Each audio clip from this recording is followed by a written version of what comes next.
Hey guys, welcome back to another edition of Fusion of Honor, where we talk about everything that happens on MLW Fusion and Ring of Honor. No guest host with me this week, but we're still going to cover everything that happened. And, a lot of magic is happening sometimes here on MLW. Some things that definitely made this guy happy, at least. So let's get straight to it, guys. Remember, hit that like button, comment, share, subscribe if you have not already. We appreciate all the support that you guys give us, and consider joining our Patreon tier. We have a $3 tier that is our base entry, $3 a month. We appreciate your support no matter what you guys do. Now, somebody who appreciates support is the ROH Women's Division. They've kind of been beleaguered since the beginning. The tournament went off pretty well, but they haven't had as much time to kind of develop and have some shows. They usually get relegated to the Women's Division Wednesday, and here at least they are getting a nice shot on Ring of Honor television itself. We know that we are going to have two triple threats, with the winners facing each other in a singles match to determine who will face Roxy at Final Battle. And here we have the finalists of those two matches, Willow Nightingale taking on Mandy Leon. This was a interesting match. Mandy Leon is a survivor, as is Willow Nightingale, and they're going back and forth in this match. I like the match. Some nice action. Some nice submission moves, as you guys saw. I will say that the ending was a little more chaotic than it needed to be. So the gist of it is that Angelina Love gets a chair to help Mandy. Quinn McKay runs down, grabs the chair from Angelina Love, and then we kind of have like a tit for tat, a new person coming out to help the other side. So Angelina Love and Quinn are fighting over the chair. Then Chelsea Green comes out. Then, I don't even remember who exactly everybody that came out to help for each side. But finally, there are three heels and three face women all fighting over the same chair, which apparently means they're all too weak. I don't know. Anyway, so we have Max the Impaler who shows up, evens the odds, or turns the tables. Actually, not evens the odds, but turns the tables, or flips the chair, or opens the chair. Something with a chair. Some play on words with a chair. Just assume that that's what I said for this match, where she is going to get the chair away from Angelina Love, throw it away, throw Angelina Love into the heels, and then Willow is going to be able to hit her finish on good old Mandy to get the pin 1, 2, 3 to be the one who faces Roxy. A couple things that felt weird about this. One, Roxy is a natural babyface. Putting her up against another natural babyface with Willow seems a little weird. It's not her first title defense. Of course, we had that last week with Gia Scott, or maybe 2 weeks ago with Gia Scott. But at the same time, it probably feels as though she should be up against more heels. And considering she had to beat Angelina Love in order to get into or to continue on in the tournament, it'd be kind of cool if she had been able to be the other member of the Allure for this title defense. That kind of would have been cool. The other thing is that when you do spots like this final, the finish of this match, involving all the women fighting over a chair, what was that? What's the musical chairs? There was the joke that I was going for. If they're all fighting over, it was like fighting over the last seat in musical chairs. But this was a exercise in what the hell? Why are our two competitors in the ring just ignoring the fact that they have a match going on and focusing on these women on the outside fighting over playing musical chairs? Like, beat the shit out of Willow, beat the shit out of Mandy, do what you're supposed to do. But overall, a good match. We now know who is going to be facing for the championship at Final Battle. We're going to get into a little bit of Final Battle news once we finish with ROH. But before we can do that, we got to talk about our main event, considering the news is going to reference somebody who's in this main event. It is Bandito taking on PJ Black. Now, earlier in the show, right before this match, PJ is talking to Flip Gordon. He's going to hypnotize him, and he's going to say, when I clap my hands, you're going to wake up. When I clap my hands twice, you're going to go back to being the mercenary. So, sure enough, during the course of this match, there's a moment where PJ Black claps twice. Flip, who has accompanied him to the ring, and Flip switches back to the mercenary, attacks Bandito, causes the disqualification. None of that makes any goddamn sense. Why would PJ Black ruin his chances at having this, having a win over the world champion? Clearly, there's nobody else in the building. Okay, so hold on. So if you're a heel, which PJ Black really isn't, he's a face. Yeah, he's a face. But if you're a heel and you're gonna cheat, you want somebody to distract the goddamn referee. Now, there's no audience, and the only other person there is Ray Horace, who is Bandito's guy and his friend. Why would he distract the ref for you? So you're having Flip switch back and cheat on your behalf, but there's nothing for Todd Sinclair to do but watch you guys. Like, you're not Rouge. He's not going to let you get away with this like he's going to let Rouge get away with choking people with cables. It's just not going to work that way. So it felt a little weird, and you kind of saw where they were trying to go with this, which was naturally a tag match. And it's a good tag match from what it shifts into. We have Flip and PJ versus Ray and Bandito. And our world champion is in rare form. He shows off some incredible feats of strength. This match, I don't know, it felt like we have 6 minutes of Bandito versus PJ Black, then we have 6 minutes of Bandito and Ray Horace versus Flip Gordon and PJ Black. You could have just made it 12 minutes and had a tag match. There was really no need for all this extra booking like this. It was just overbooked. And considering the overbookedness of the first match, it was just like, why are we doing this? And it didn't help that Jonathan Gresham is on commentary because he's supposed to have that match against Bandito for the World Heavyweight Championship. And he's just like, what the hell is going on? But that leads us to our big news, which is that the match between Gresham and Bandito isn't going to happen because for the second year in a row, Bandito has contracted COVID right before Final Battle. And it sucks. When the news first broke, I was just like, man, Ring of Honor cannot catch a damn break. First, everything's happening with the financial issues. Then they announce the contract stuff. Then Jay Lethal shows up on AEW and says that, you know, while I thought I was going to end my career with Ring of Honor, now I'm going to be ending it with AEW, and I'm not going to be at Final Battle. And now this, you lose your main event. But thank you, TK, needs to be said, because TK shows up to kind of save the day. And he says that he's going to help Ring of Honor make sure that Final Battle goes off. And we find out today that we are going to get Jonathan Gresham taking on Jay Lethal. Now, this is a little awkward. We're not going to lie. This is a little awkward for Jay Lethal walking back into that locker room after he said he would not be at Final Battle. Kind of a screw you to Ring of Honor. Okay.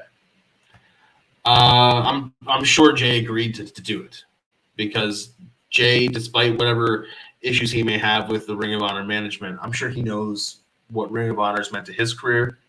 I'm sure that he knows what his time in Ring of Honor has meant to fans.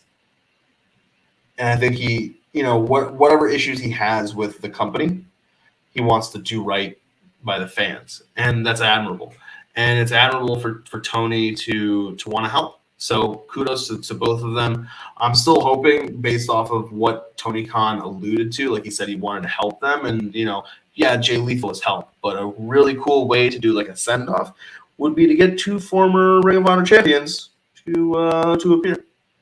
And, I mean, technically you could have 3 if we include Adam Cole. But I'm specifically thinking of a certain guy from Chicago, CM Punk, who, you know, famously the first summer of Punk in Ring of Honor, and Bryan Danielson. And how magical would it be for the last pay-per-view, the final battle of the era, before Ring of Honor undergoes its kind of brand change, almost identity change? You have 2 of the most famous Ring of Honor champions, arguably one of them being the most famous Ring of Honor champion in Bryan Danielson, be there at the pay-per-view. That'll be something. That'll be something to really take a look at.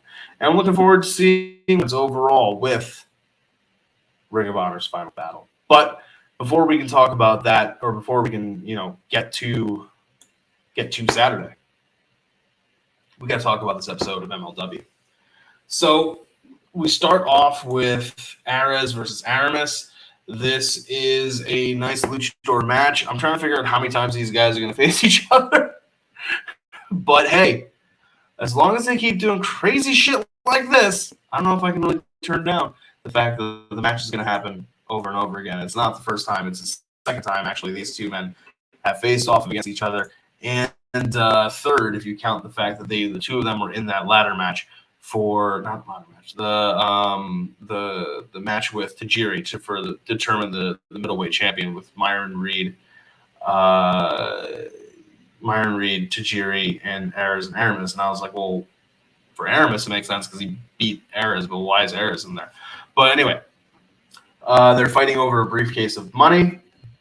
Easy thing to do in wrestling, kind of a nice throwback to the olden days of wrestling where the promoter said, here's a briefcase with $10,000 or $5,000, whatever the case may be, and the winner of the match gets that money. Next, hey, we got, synergy. We talk about synergy a lot, right? We used to, or not on Fusion of Honor, on Dark Power. What am I talking about? But maybe that's a level of synergy itself. But we have here a situation for Willow Nightingale. She just was on Ring of Honor. She is the #1 contender to the Ring of Honor Women's World Championship. And here she is because she's part of MLW as well. And she's talking about her issues with Holodead and says, Holodead, if you want to fight, I'll bring fight to you. We can do this. Simple, short, sweet, to the point. After this, Emilio hunts down Myron Reed. He's getting in Myron Reed's face, asking for information. And Myron Reed is, doing like the, what's my name? Like, who am I? Like, come on. Like, you know who I am, man. You know my resume. And it's fair. It's fair. He is a 2-time middleweight champion. Suddenly the lights go off. It's a little weird when the lights come back on. Emilio's gone. No explanation to where he went. Okay, all right. And Katrina's there to do like some weird kind of card thing with Myron Reed and say that she's going to seduce him to the dark side of the Force. I don't know. But I'm looking forward to seeing what happens because I like this kind of the Lucha Underground aspect of what they are bringing to MLW. Next, we have, or spread throughout the course, I should say, of this episode, we're going to have Matanza attack your boy Hammer, and Hammer fight with him. And it kind of makes sense. We now see who and exactly what Cesar Duran was trying to open with the door or unleash with that door. We know that there's some issues brewing now between Hammerstone, Holiday, and Duran. It's getting better. I tried to say bigger and better at the same time, and it came out bigger. It's getting better and bigger, and there's nothing wrong with that because Matanza versus Hammerstone is a nice match. Now, whether or not it actually still is Jeff Cobb underneath the mask, that I'm not 100% sure. I don't know how much time Cobb was able to spend with MLW when he was doing these tapings for MLW on behalf of New Japan, how much New Japan was able to let him work with MLW. But if it is still him, that's really cool. We have our second match of the night. It's the debuting Enzo versus Matt Cross. This match goes a lot longer than it needs to be. It really did not need to be this long. Like, this is this is an almost 11-minute long match. It did not need to go this long. If the point was to make sure that you got Enzo over, cool. We're good to go. That's really all I can say about this match. It was all right. It was a good match. Shout out to Matt Cross. Enzo still looks like he's getting gassed in the ring pretty easily. and he seems to have lost a lot of what made Enzo. So I don't know. We'll see. We'll see how that shakes out. Casey Navarro, who I guess they're saying is friends with Matt Cross. If they established that, I missed it. But he comes out to kind of check on Matt Cross after Enzo wins. Enzo is going to attack him and severely hurt Casey Navarro. I'm sure this is going to get us to a Casey Navarro versus Enzo match in the near future. And they do a brief kind of update on where everybody is with Contra. Joseph Samael missing. May have disappeared before War Chamber. Akuro Kwan has renounced Contra and has gone to Japan to train with Tajiri. Mads Kruger is fighting in South Africa, the South African battle pit things that he comes from. And Jacob Fatu, nobody has seen him since he left the 2300 arena after the loss at War Chamber. So everybody from Contra Unit has renounced Contra Unit except for Mads Kruger. So Mads Kruger is Contra Unit. Yay! There's nobody else in Contra Unit. Like I know that they're going to be downplaying Contra Unit and not talking about them really much and kind of, ending that whole faction or storyline. But it just seems kind of weird that they're like, oh, and Akuro Kwan renounced Contra Unit. But like Mads Kruger didn't. Like they didn't say that he did. So if the two of them get back to MLW, is Mads Kruger just going to be like, hey, Akuro, I'll see you in the hallways. And Akuro's just going to be like, hey, Mads, I'm not going to listen to you anymore. Seems a little weird. But hey, let them juggle it the best way that they can, the best way that they know how. After this, we have our main event of the evening. And I got to say, I'm very happy about this main event. This was a pretty good match. It was a Philadelphia street fight between Los Parks and 5150. This was hard-hitting for a street fight. And part of the reason why is because LA Park, old Papa Park, is not to be found. It's El Hiola Park and Los Parks Jr.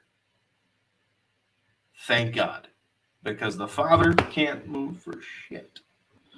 But this was as you can see here, we have some debris, we have some damage, we have some fighting going on between these two teams.